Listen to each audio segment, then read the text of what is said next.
magnetic grammar. That's right, and we are, one topic we are dealing with, which is a bit different from other topics which have been dealt with so far, is the representation of variation. So that was the initial idea behind magnetic grammar. How can we represent variation, and how can we do that in similar ways for syntax and phonology? Because actually, if you look at the literature there, those two literatures are completely different. So there's completely different ideas about where the locus of variation is, and we wanted to find one locus of variation, and we try to find that locus of variation in features. So another way of saying that is we try to implement something like the so-called Borel-Chomsky conjecture into phonology. So saying that all variation is in the primitives of the representation, it's in the smallest part of the representation, and the computational part of grammar is universal. It's maybe also the same for syntax and phonology, or maybe not, but at least it's universal. That's the idea behind magnetic grammar, and it's called magnetic grammar because then we say these primitives can have certain properties of attracting, properties of repelling other features, and that's where languages are different from each other. Well, this hypothesis has been defended by some in this workshop and attacked by others in this workshop. We are in the pro party here.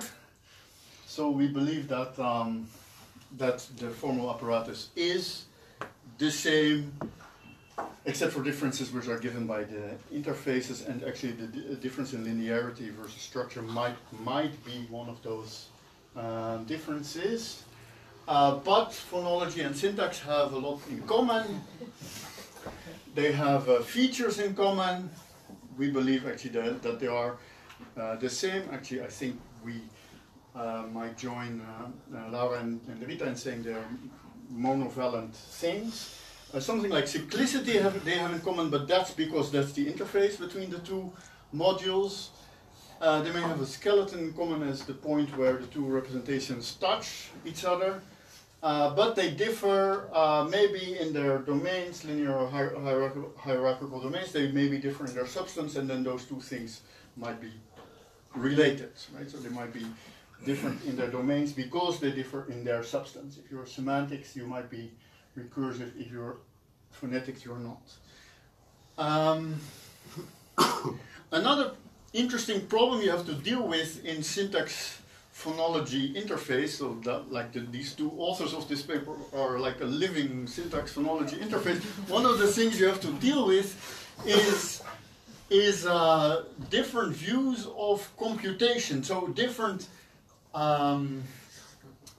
emphasis you lie on the notion of derivation. How important is derivation? Actually, we've seen in the first talk, for instance, that there people present merge as if it's in the end it's a representational thing. It's treelets rather than merge, right? And I think that is actually the right way to see it.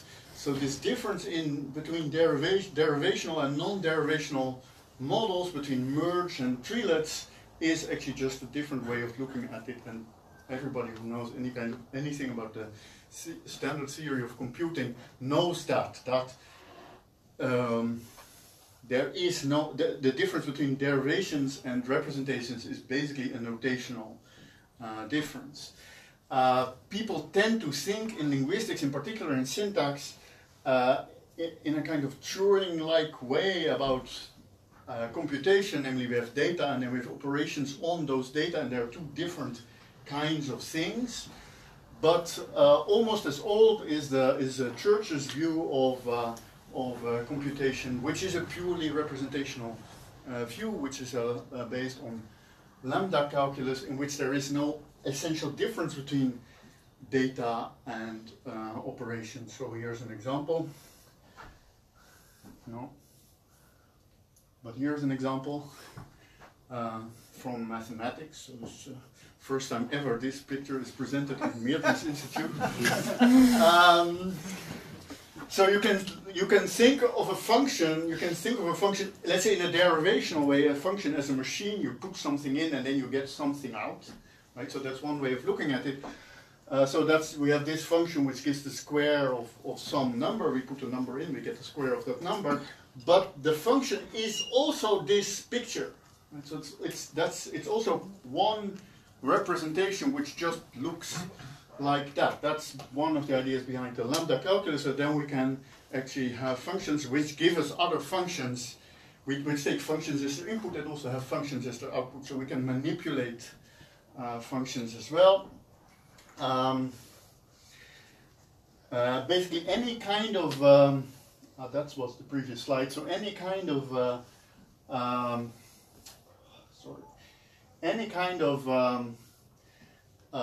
Borer-Chomsky hypothesis about differences in variation, differences variation in grammar are maybe in that class, but there's definitely other kinds of linguistic theories which are so-called purely representational, but where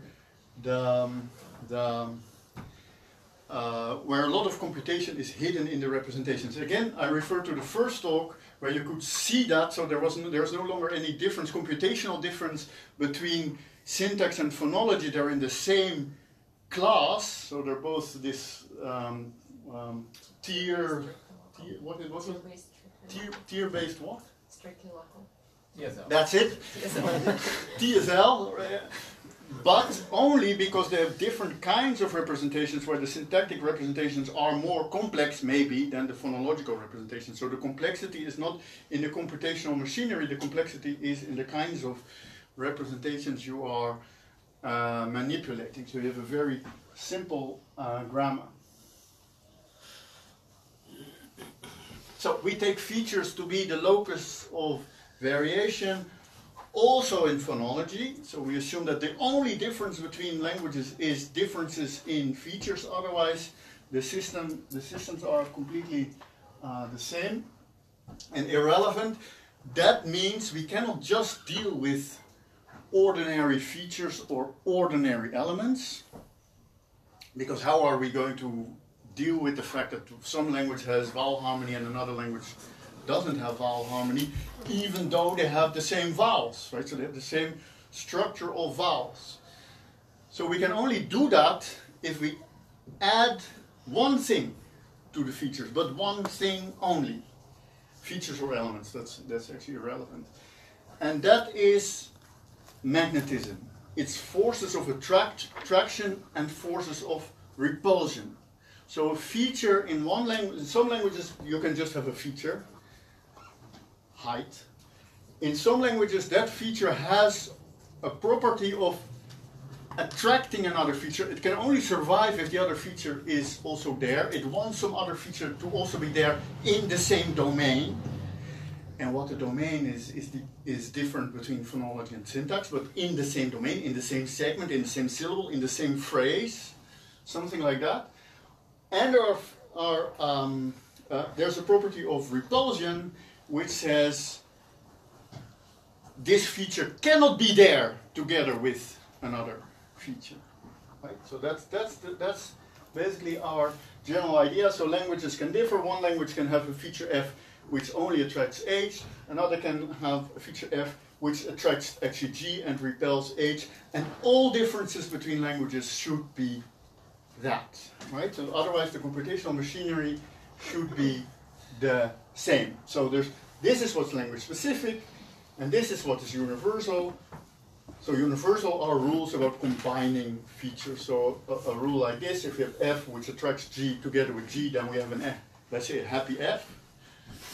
And if we have an F which repels G together with the G, then we get some error message. NaN means not a number. Right? So it's the computer gets stuck.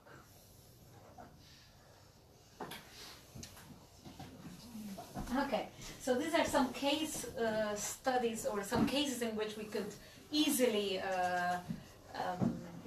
account for by using magnetic grammar, we think, well, the obvious way to look for in syntax is movement.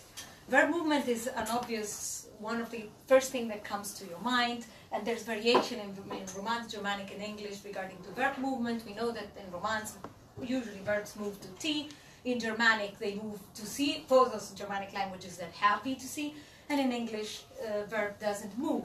We can rephrase this by saying that T attracts the feature V, C attracts the feature C, categorical feature C, and this is also something we're mixing together in the same set, categorical features and semantic, let's say, tense aspect features. The C is specified for having attract V in B2C languages, or there simply is a T, but the T has no specification. Now this is kind of nice in a way, because we can say, okay, the verb in V is a head. You have T attracts a V that has a V feature, so it is basically head movement. It's not so difficult. Problem is when you get to moving, for instance, phrases. And there we run into the same problem into which we used to run when we had strength, feature strength. What do you take? Do you take a segment? Do you take the head? Do you take the feature? Or do you take the entire XP? And we have the same problem. But in general, to start with, in syntax, every movement can be accounted for by this specification. Agreement, in a way, too. Agreement, not so much of the, well, we haven't worked out so much of the argumental agreement, but what we usually call concord, which is more or less basically harmony, as we heard not just in Archie, but in simple DPs in Italian, etc. You just have this kind of concord. You can just say, I attract the same feature. And in phonology, again, harmony and assimilation, these are the obvious places to look at.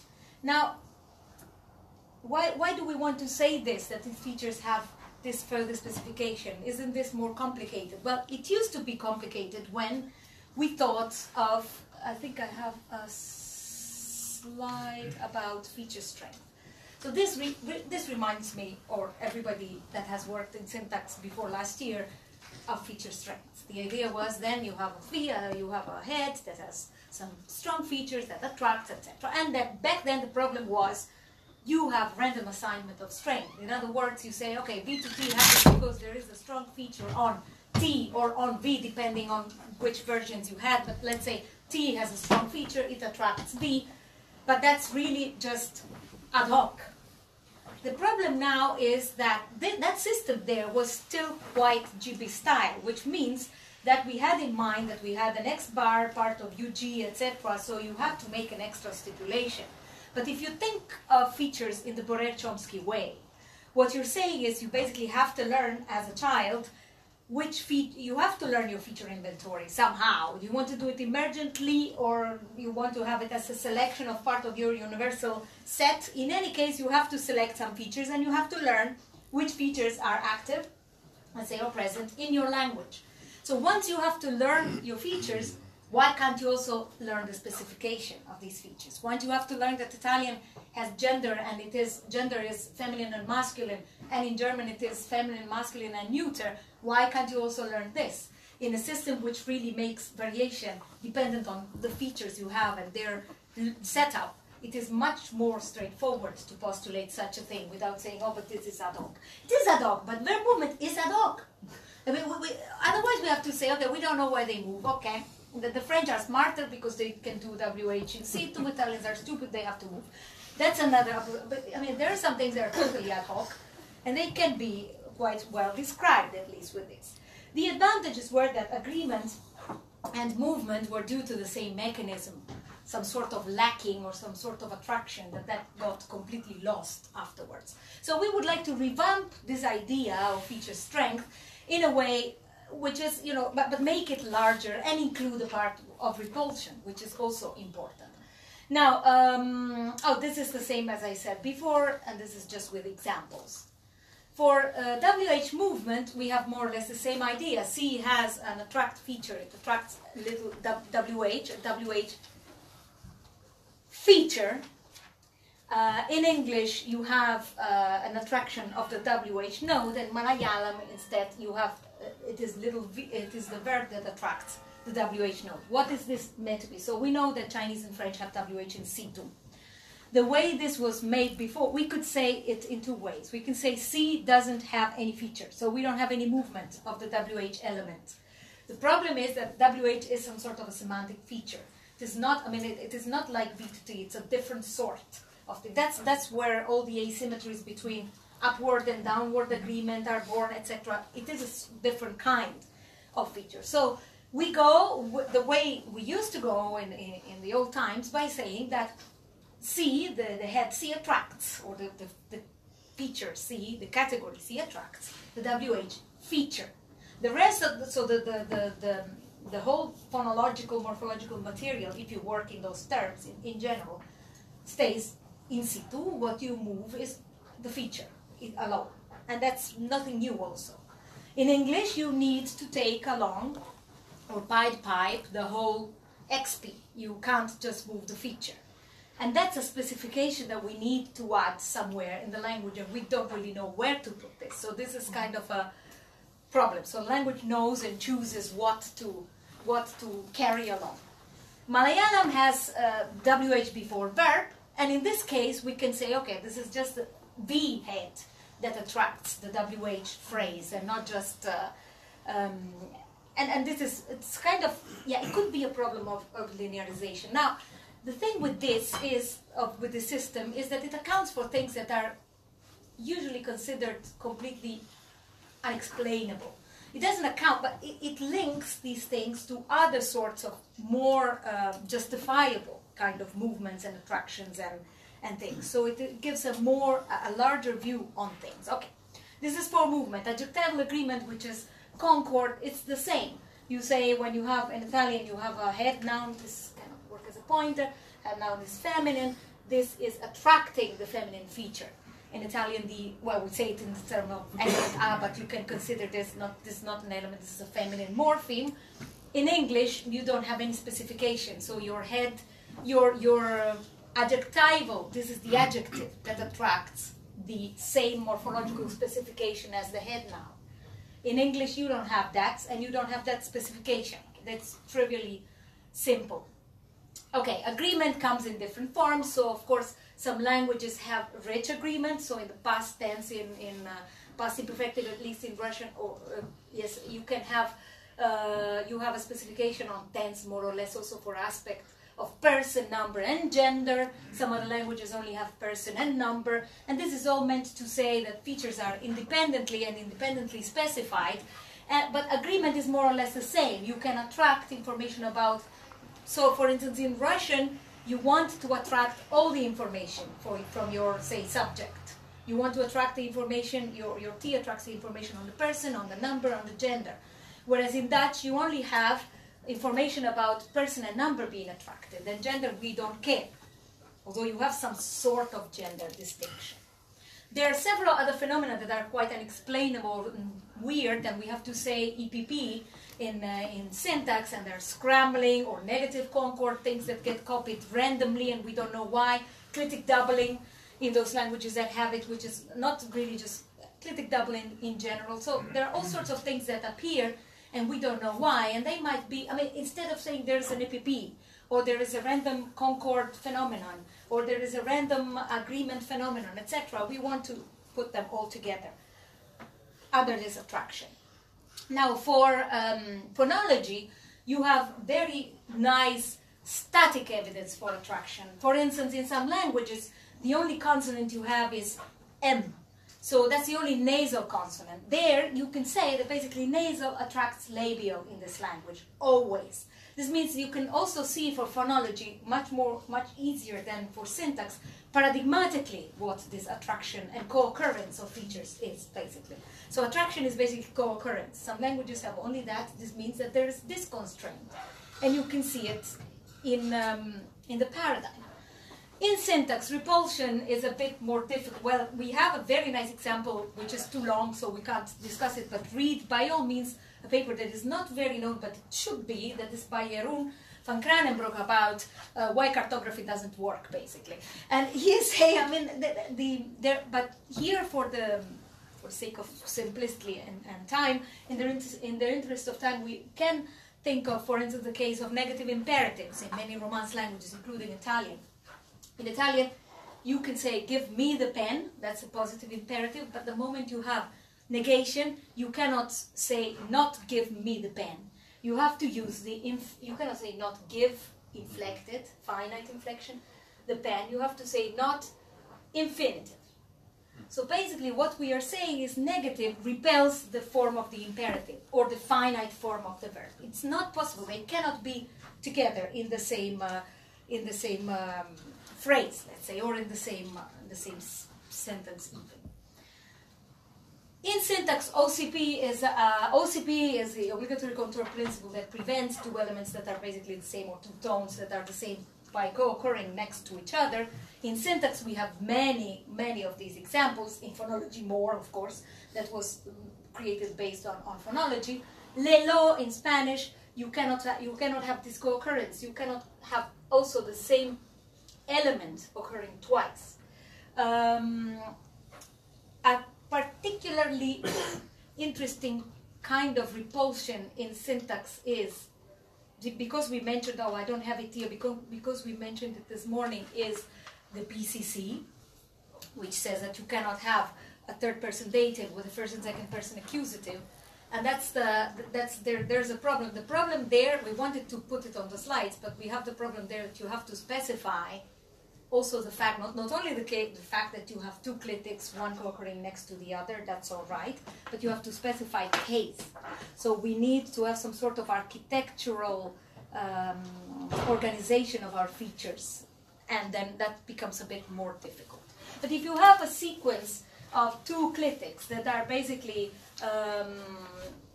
this means him to him, so I say this to him, or something, I say it to him. You cannot have two clitics that are basically the same form, so you have to create something. You impoverish one of the two, and you transform a lay into a say. You have to resolve this. Basically, there's a clash. This means that, for instance, the accusative clitic doesn't like a clitic that is exactly the same as its own plus masculine. CC is more or less the same form. So this is more morphological constraint than a semantic constraint. But the idea is the same. If I have somebody next to me which is like me, I don't like it. So repel. For phonology, repulsion, well, Dutch has, for instance, as we all know, our favorite sound, the g. You cannot have the velar voiced. You cannot have the g like everyone else. So one of the features of velar, the velar feature is specified for being repel voice. You can't have voice on a velar. Okay, so this is more or less the idea, the thing. I think we have one short case study. I don't know if you can say it in half a minute. Well, I have to admit, so we added a case study in case Marcus's talk would be extremely short. So it might be a bit long. No, perhaps not, but you know. Yeah, now you all want to know, right? This is how we prepared it.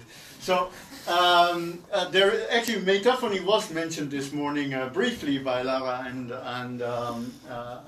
Rita as a process which you find in many Italian, actually many Romance dialects.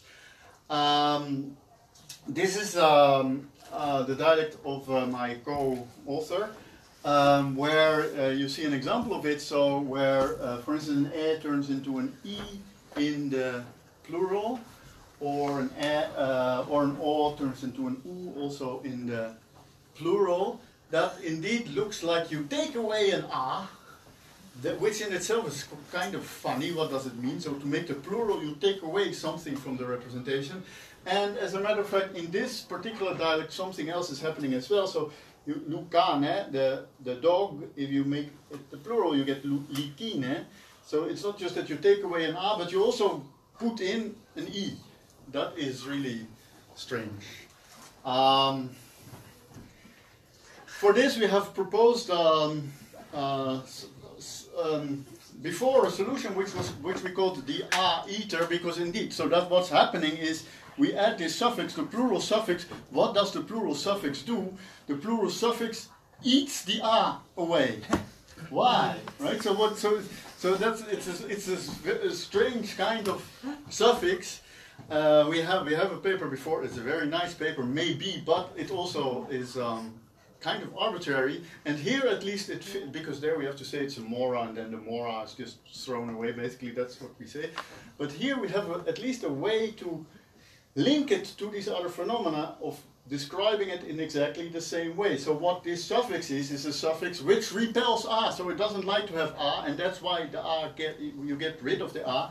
There's also an e in the representation, so in the lexical specification of the plural, an e element, but that e element can only occur if there is space. So it can only occur if the a is repelled and what's left is nothing. Right? So when there's something, some void which can be filled, it cannot combine with an u, because u is not a possible vowel in this dialect or in many other Romance dialects. That says 10 minutes.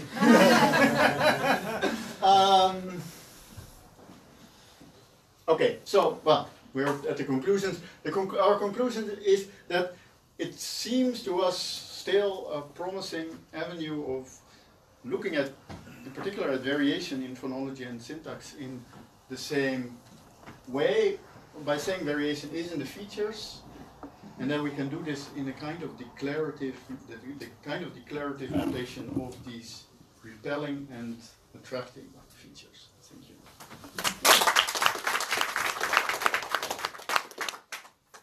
Can you give an example of how this works in, say, like a phonological processing sequence?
Actually, because when you have this.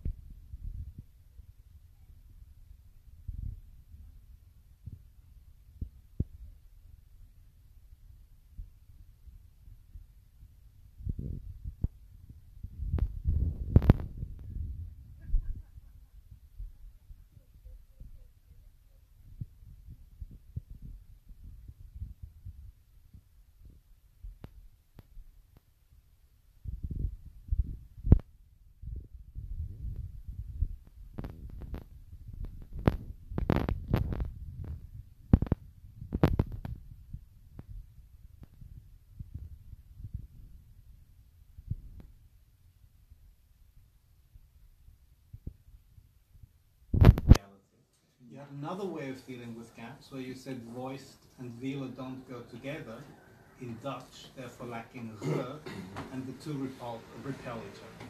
So I was wondering, so basically there seem to be two means to deal with the absence of certain objects.